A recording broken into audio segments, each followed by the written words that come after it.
धृतराष्ट्र का पुत्र मोह। हस्तिनापुर नरेश धृतराष्ट्र जन्म से अंध थे। इस कारण वह ज्येष्ठ पुत्र होते हुए भी राजा बनने योग्य नहीं थे।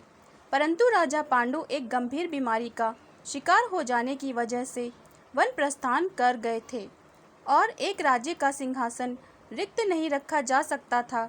इसलिए धृतराष्ट्र को पांडु का प्रतिनिधि राजा बनाया गया था।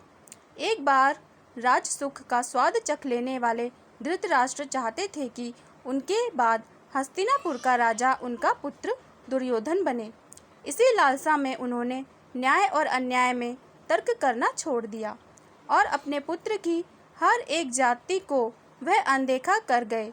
पांडु पुत्रों से पग पग पर अन्याय करते गए।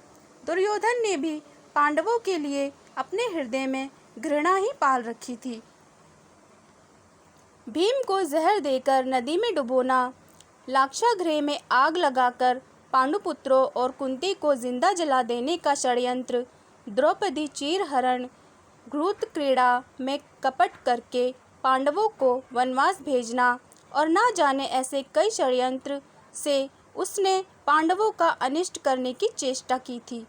अंत में जब उनके पाप का घड़ा भर गया तब धर्म युद्ध हुआ और उस महायुद्ध में लालची धृतराष्ट्र के 100 पुत्र मृत्यु को प्राप्त हुए।